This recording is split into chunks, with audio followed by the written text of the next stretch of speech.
গাছ থেকে একটি আম পেড়ে দেখে আমটি একেবারে কাঁচা। আমটি এখন পাকাতে হবে আমার, সেই জন্য প্রথমে একটি চার্জার কট নিয়ে নিব এবং আমের ভিতরে ভালো করে লাগিয়ে নিব। তারপর চার্জারটি সুইচ বোর্ডে লাগিয়ে দিব এবং আমটি এক জায়গায় রেখে দিব। সুইচ অন করতে দেখি আমটি পেকে গেল। আমের চামড়া তুলে নেব। এখন আমটি খেতে কেমন লাগে দেখি। আমটি খেতে খুবই মজাদার এবং সুস্বাদু।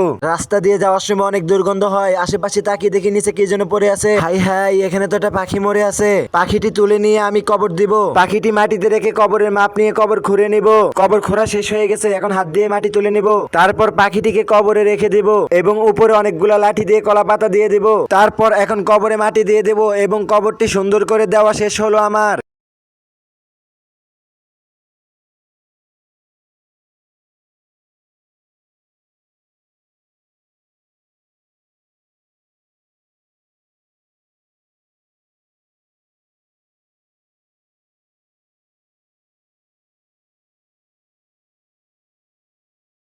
বল্টু বাজার থেকে একটি কাঁচা কাঁঠাল নিয়ে আসে এবং পাকানোর জন্য কাঁঠালটি জঙ্গলে লুকিয়ে রাখে। তখন পাশ থেকে একটি দুষ্ট লোক বসে বসে সবকিছু দেখতেছিল। বল্টু চলে যাওয়ার পরে দুষ্ট লোকটি কাঁঠালটি চুরি করে নিয়ে চলে গেল। কিছুক্ষণ পর বল্টু এসে দেখে তার কাঁঠাল নেই। আই হাই, বল্টু মাথার বাড়ি। বল্টু এখন কি করবে? বল্টু কান্না করে দিল।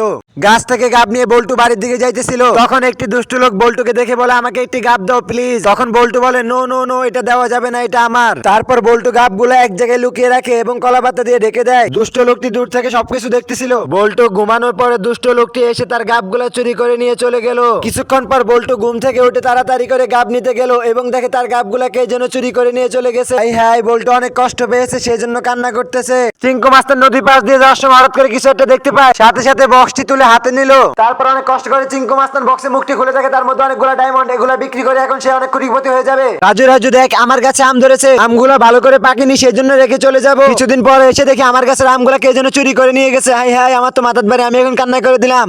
একটি ছেলে বালির উপর বসে বসে অনেকক্ষণ ধরে বালি নিয়ে খেলতেছে। হঠাৎ করে ছেলেটিকে চোরা বালি নিচের দিকে টেনে নিয়ে যেতে থাকে। ছেলেটি বাঁচাও বাঁচাও করে চিল্লাইতেছে। তখন একটি লোক দৌড়ে এসে ছেলেটিকে অনেক কষ্টে টেনে উপরে তুলে নিয়ে আসলো। সেই জন্য ছেলেটি এবারের জন্য বেঁচে গেল।